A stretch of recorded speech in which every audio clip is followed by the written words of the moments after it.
akin ang paghihiganti. Ako ang gaganti, sabi ng Panginoon. Kung mapakinggan ng iba yon, para bang ang paghihiganti, ang Diyos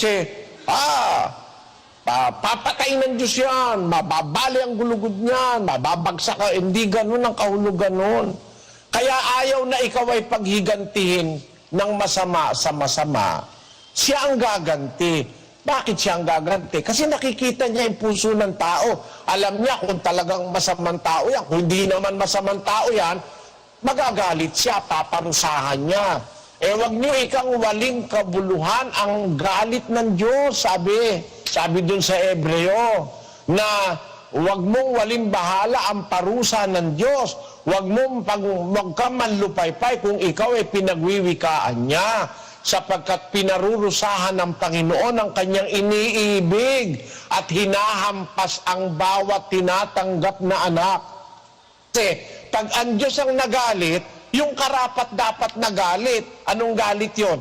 Halimbawa, hindi naman pala masamang tao yan, nagkasala lang, hahampasin niya yon. Kasi mahal niya yon, anak niya rin yun, kagaya mo rin, anak niya. Mahal niya kayo pareho. So, pag gumanti siya, tama lang ang igaganti niya, hindi siya sosobra, hindi siya magkakamali.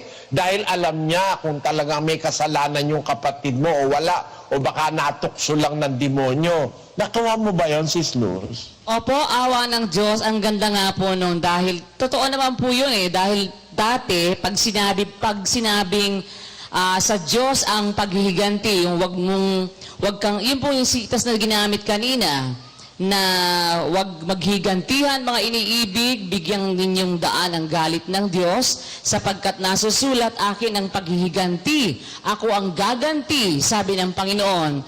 Parang ang naiisip nga po talaga doon, negative agad, na parang masama agad ang gagawin ng Diyos doon sa tao na paghihigantihan. Kasi kaya po, pag sinabing, baya mo na, ang Diyos na ang gaganti diyan. Talagang ang implikasyon nga po, sa isip ng tao, talagang masama ang gagawin ng Diyos sa kanya, paparusahan siya. Pero hindi po pala ganun nga Hindi naman ang ibig sabihin noon, nung sabihin na akin ang paghihiganti, ako ang gaganti, sabi ng Panginoon, kaagad, masama agad ang gagawin doon sa paghihigantihan.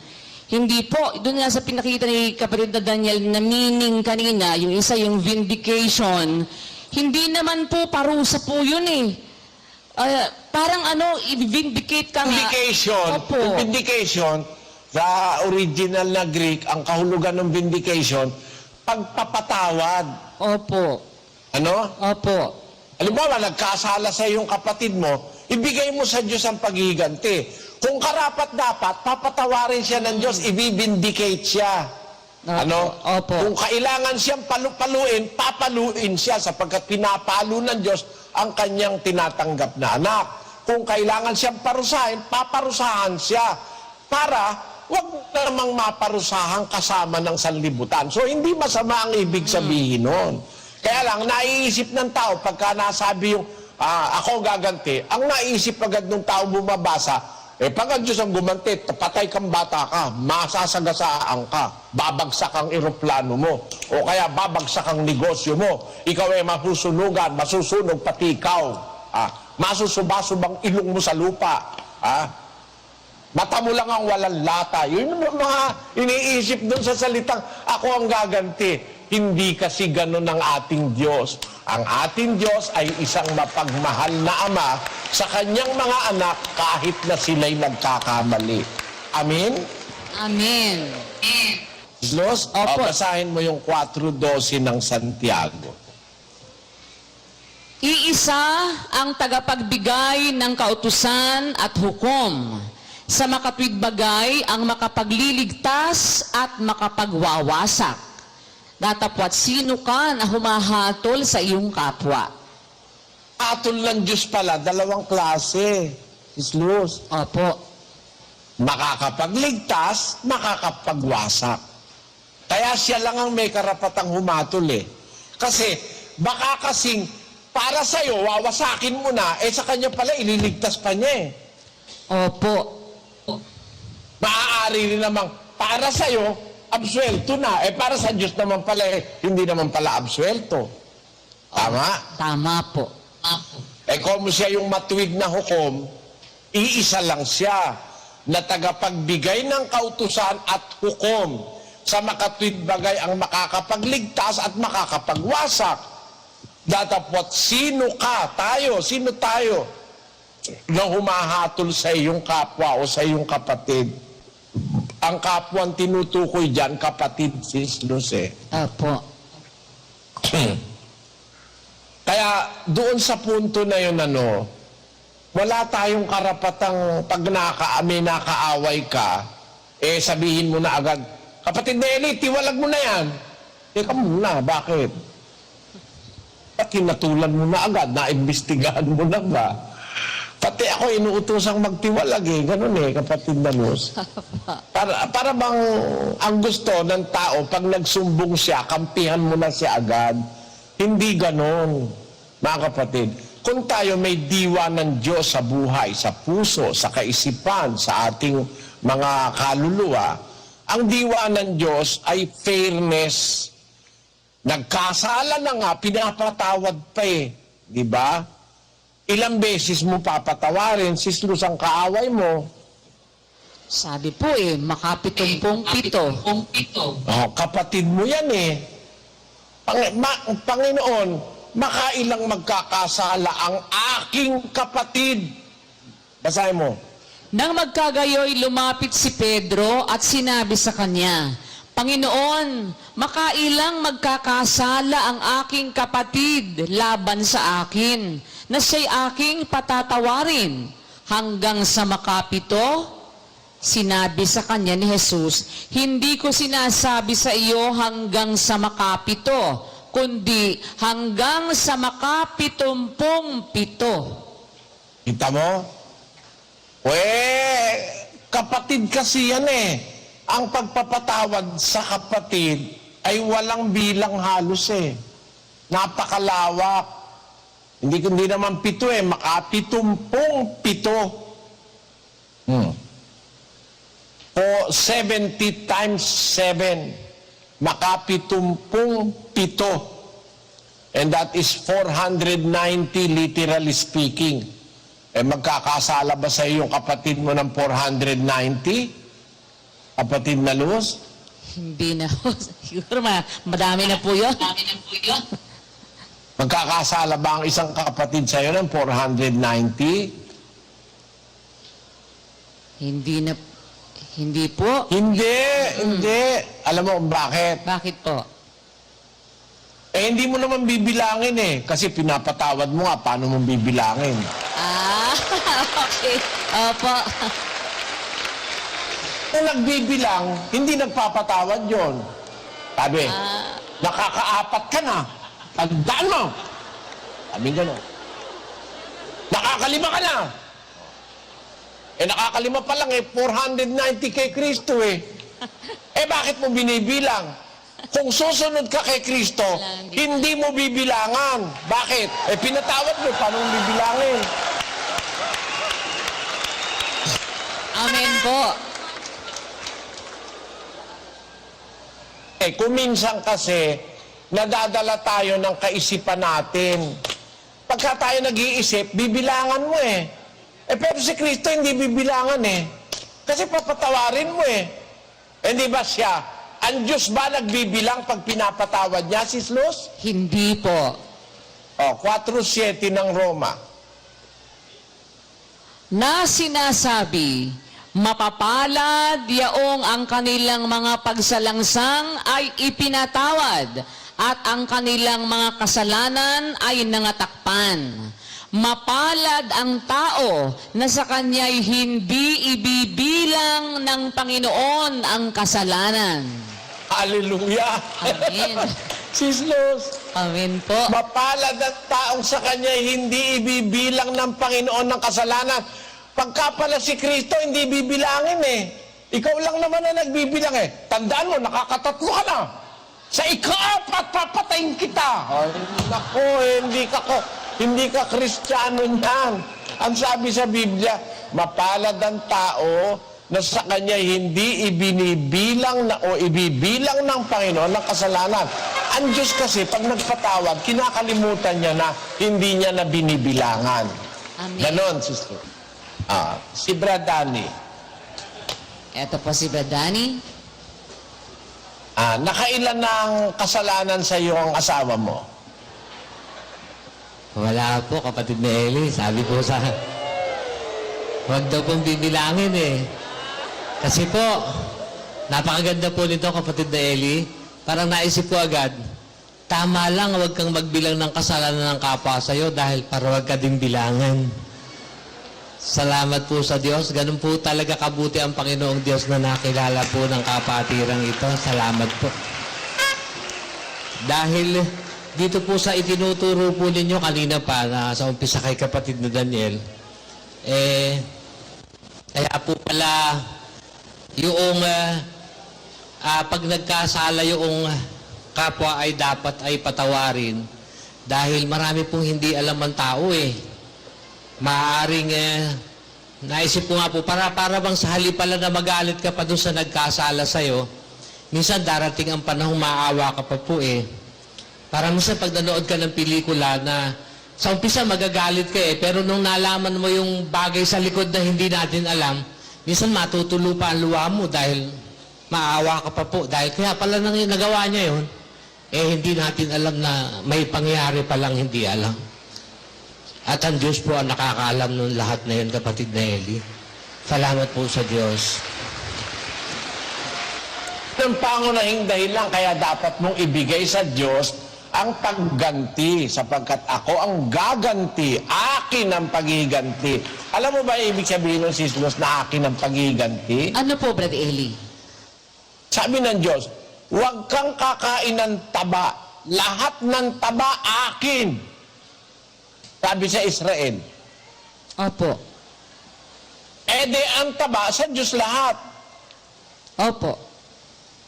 Kaya yung taba sa bituka, aalisin mo, susunugin mo yon. Yung taba ng kordero, yung taba ng kabaka, susunugin mo ang handog na susunugin. Na isang masarap na samyo sa Diyos. Lahat ng taba ay akin. Lahat ng taba ay sa Panginoon. Ganon din yung akin ang paghihiganti. Huwag mong kukunin. Magkakasala ka nung pag kinuha mo yon. Naintindihan mo, Sis Luz? Opo, sa Panginoon po yun. Huwag mong... Bakit niya kinukuha yung taba? Para huwag kang mapinsala. Kaya ayaw niyang ipakain sa yung taba, magkakaroon ka ng cardiovascular disease. Maaatake ka. Di ba? Opo. Kaya akin ang taba. Para sa kabutihan mo pala yun. Ano ibig sabihin? Pag sinabi ng Diyos, akin ang paghihiganti, para sa kabutihan mo yon at saka doon sa taong gusto mong gantihan. Naintindihan Amen. mo? Amen po. Bakit kabutihan? Kasi, pag siya ang gaganti, fair lang, walang maaagrabyado. Hindi ka maaagrabyado, hindi rin maaagrabyado yung tao. Lalo na magkapatid kayo sa Diyos. Bakit mo naman hahangarin na yung kapatid mo'y mapasama? Kaya pag narinig natin yung salitang, ako ang gaganti, akin ang paghiganti, huwag kayong maghigantihan. Hindi tayo binibigyan ng Diyos ng karapatang magbayad ng kahit anong bagay sa gumawa sa atin ng kahit anong bagay. Ang Diyos ang magbabayad. Siya ang gaganti. Akin ang paghiganti. Ang kahulugan nun, dalawang bagay. Maaring patawarin niya dahil naiintindihan niyang nagawa nung kapatid yun dahil sa kahinaan ng laman. O maaari kaya hindi nakabayad dahil wala talagang pambayad. Malay mo, pag ginanti ng Diyos yun, bigyan ng pera para mabayaran ka. Di ba ganon? Opo. Pero kung halimbawa, masama naman talaga yung tao, maghihintay siya ng paghuhukom, gagantihin siya ng Diyos. Ako'y pumaparito, ang aking gantimpalay nasa akin upang bigyan ng bawat isa ayon sa kani-kanyang mga gawa. Kaya magpapahinuhod ka muna. Huwag ka agad magagalit, huwag ka agad na mananakit, huwag ka agad na magdidimanda, huwag ka agad na magtatakwil, huwag siyang papakita sa akin. Eh, hindi ba sabi, kapatid, magpatawaran tayo? Pinatatawad ko na siya. Kaya lang, siya papakita sa akin. Baka hindi ako makapagpigil. Meron ba namang ganung nagpapatawad, hindi makapagpigil? Ang ano natin, Sis Luz, para bang ang lupit natin sa kapwa. Ano? Opo, kung minsan nga po talaga, ganun po ang nangyayari. Parang diwa ng kalupitan yun na nagkakasala ka rin naman. Hindi ka makapagpatawad. Eh yung Diyos, hindi nagkakasala. Walang ginagawang mali kahit kangino. Pero nagpapatawad. Eh kung yung Diyos nagpapatawad, di siya nagkakasala. Eh ikaw nagkakasala ka, dapat mas maintindihan mo kung nagkakasala yung kapatid mo kasi nagkakasala ka rin eh. Amen po. Kaya, ang posibilidad, pagka binibigyan natin ng daan ang galit ng Diyos, anong sabi ng Apostol Pablo? Pakinggan nyo sa 3:19. At makilala ang pag-ibig ni Kristo na di masayod ng kaalaman, upang kayo'y mga puspos hanggang sa buong kapuspusan ng Diyos. Ngayon, sa makapangyarihang gumawa ng lubhang sagana ng higit sa lahat ng ating hinihingi o iniisip, ayon sa kapangyarihang gumagawa sa atin. Kita mo Sis Luz, pakinggan nyo. Sabi ng Diyos, ako ang gaganti, akin ang paghiganti. Eh, yun ang sabi niya. Ano ba ang kapasidad niya? Sabi sa Biblia, sa 19, makilala ang pag-ibig ni Kristo na di masayod ng kaalaman. Yung palang pag-ibig ni Kristo, walang kaalamang makakasayo dun eh. Kaalaman ng tao. Hindi mo pwedeng masayod yun eh. Kaya pag hindi mo masasayod yun, huwag kang maghatol lang maghatol sa kapatid. Eh, hindi mo nga masasayod yung pag-ibig ni Kristo, sahatol ka sa kapatid. Itatakwil mo na agad ang kapatid. Hindi nga masayod ang kaalaman ng kautusan, ang kaalaman ni Kristo, ang pag-ibig ni Kristo eh. Upang kayo'y mga puspos hanggang sa buong kapuspusan ng Diyos, ngayon, na sa makapangyarihang gumawa ng lubhang sagana, ng higit sa lahat ng ating hinihingi o iniisip. Bawa, iniisip mo, hinihingi mo sa sarili mo, na ang akala mo'y masamang-masama yung kapatid mo, ang iniisip mo'y mapahama ka sana. Tamaan ka sana ng kidlat. Pero ang Diyos may magagawa, higit dun sa hinihingi mo at saka iniisip mo. Bakit? Nakikita ng Diyos kung yung kapatid mo na nagkasala laban sa'yo, kung talagang siya ay masama o hindi. Alam niya ang sirkumstansya, kung sinadya niya, kung hindi, o baka bunga lang ng kamangmangan niya, o kaya nakalabit lang ng demonyo yung dila niya, kaya nakapagsalita siya ng masama laban sa'yo. Alam ng Diyos ang gagawin niya. Higit sa iniisip mo tinihingi. Sa kaalamang ito, dapat nating ilagay sa isip natin, ang pag-ibig ni Kristo hindi masasayod ng lahat ng kaalaman ng tao. Eh, ano gagawin mo? Ipagpasa Diyos mo. Siya ang nakakaalam ng gagawin niya. At pagka pinagpasa Diyos mo na, huwag mong isipin at the back of your mind na masama sana ang maggawin ng Diyos sa Kanya. Ipagpaubaya mo lubos sa Diyos, alam niya kaysa sa iniisip mo tinihingi kung ano ang gagawin niya. Dahil alam niya kung talagang masamang tao yun o hindi. Pwede niya yung patawarin at pag pinatawad niya, magpasalamat ka sa Diyos na ano, na nagkaroon ka ng opportunity na makapagpatawad ka rin sa iyong kapatid.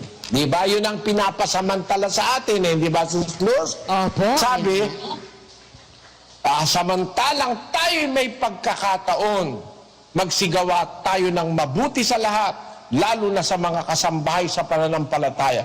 Yung mabuti na yon, bawat mabuti na yon, parang baga ng apoy sa ulo ng iyong kaaway. Mararamdaman niya yon, magiging paraan ng Diyos yon para makapag-isip siya. At pag nag-isip siya, bubuti siyang tao. nakapagligtas ka pa ng isang kaluluwa. Di ba ganon, Sis Lu? Opo, salamat sa Diyos.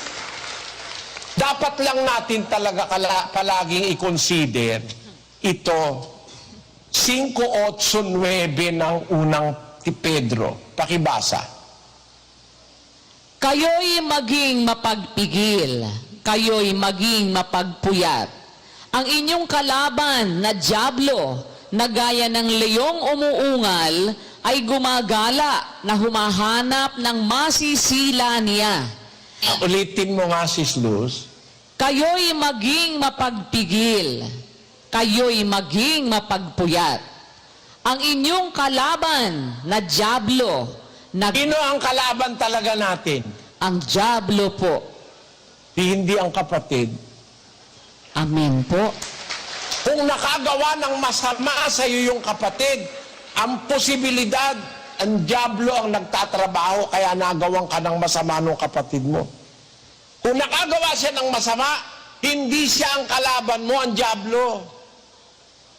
Kaya wag mong gagantihin yung kapatid mo ng masama. Baka natukso lang siya ng dyablo. Ang talagang kalaban mo, ang dyablo. Pag ginantihan mo yung kapatid mo ng masama, nananagumpay ang dyablo, tuwa. Sabi nga ni Brad Daniel, may isang batalyon ng cheering squad sa likod niya. Yay! Nagsisigawan mga demonyo. Kasi nagalit ka sa kapatid mo, hindi mo pala alam, kaya pala nagkasala yung kapatid mo, may kagagawan yung demonyo, tinukso. Naintindihan mo, Sis Luz? Opo.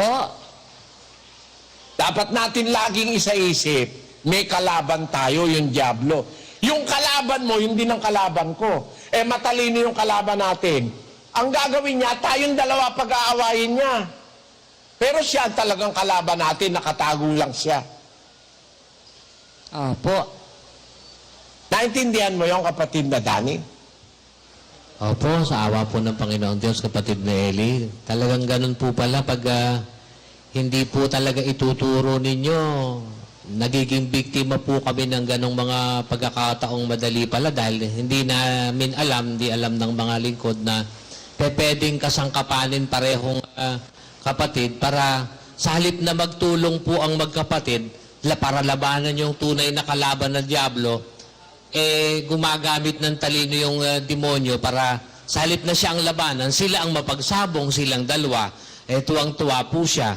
Pero salamat po sa Diyos, kung ito ang lagi nga pong maikukonsidera ng isang lingkod ng Diyos, ma-identify una po talaga sinong kalaban.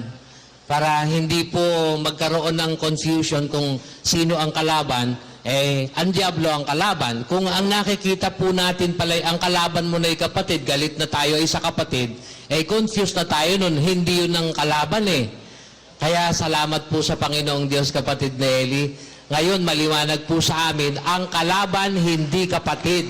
Ang kalaban natin ng magkakapatid, ang dyablo. Kung meron mga Ang kalaban nating dyablo, matalino. Opo. Sa talino niya, pwede niyang magawa na ang laban ipasa sa atin, malabas siya. Pero siya ang mastermind sa likod. Huwag nating kakalimutan yon. Ang kalaban natin ang dyablo. Anong klaseng laban? Sa 12 ng Efeso. Sapagkat ang ating pakikibaka ay hindi laban sa laman at dugo, kundi laban sa mga pamunuan, laban sa mga kapangyarihan, laban sa mga namamahala ng kadilimang ito sa sanglibutan, laban sa mga ukol sa espiritu ng kasamaan sa mga dakong kaitaasan. Ang pakikibaka natin, hindi laban sa laman at dugo, hindi laban sa tao, hindi laban sa kapatid. Mga kapatid, huwag tayong mag-away-away. Huwag tayong maglaban-laban. Tandaan nyo, may kalaban tayo. Dapat magkakatulong tayong labanan si Satanas. At ang isang paraan ng paglaban kay Satanas, pag nagkasala ang kapatid mo, ipaubaya mo sa Diyos ang desisyon at ang paghihiganti. Baka kasi yung kapatid mo na kinagagalitan mo, na nakaaway mo, na nagkasala sa'yo, natukso lang ng dyablo. Pag ginantihan mo siya at sa kanya ka nagalit, nanalo ang dyablo. Pero kung di ka nagalit, inunawa mo, nagpatawad ka, binigay mo sa Diyos ang pagpapasya, nanalo si Kristo. Ang cheering squad natin, 2/3 ng mga anghel sa langit nag-cheat. Kasi 1/3 lang naman ang nakuha ng demonyo, 1/3 lang. 2/3 ng anghel. Ang majority ng anghel natutuwa na nakikita tayo na nagkasala na yung kapatid, pinatawad pa. Nagawa na siya ng mali, pinatawad pa. Nadaya na siya ng kapatid, tiniis niya. Tapos ay inunawa niya, pinanalangin niya pa. Pagkatapos nung mawala ng pera, pinautang pa niya uli. Pagkatapos inunawa niya ang kanyang asawa na nanloko sa kanya. Yung pala'y natukso lang naman ng demonyo dahil yung babae naman palang kumubabaw. Pagka itinakwil mo na yung asawa mo, kawawa naman siya. Nung maunawaan mo na ang demonyo pala may kagagawa, napatawad mo. Pagka napatawad mo, nakasunod ka sa utos ng Diyos, papatawarin ka rin. Ang dami-daming magagandang bagay na ibubunga ng pagtitiwala sa magagawa ng Diyos na siya ang makagagawa ng higit sa ating hinihingi at iniisip. Fairly, exactly, na magagawa niyang gumanti. Kung dapat gantihan ng mabuti o ng masama, siya ang makakadetermine na walang pagkukulang. Fair na fair. Hustisyang hustisya. Kaya mula ngayon mga kapatid, ang mag-aaway na mag-asawa, titiwalag ko.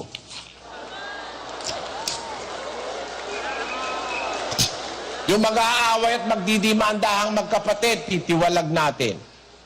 Hindi kayo tinatabla ng aral pagka ganyan. Ang kaaway nyo, ang iglesia, hindi ang demonyo. Kakampi kayo ng demonyo.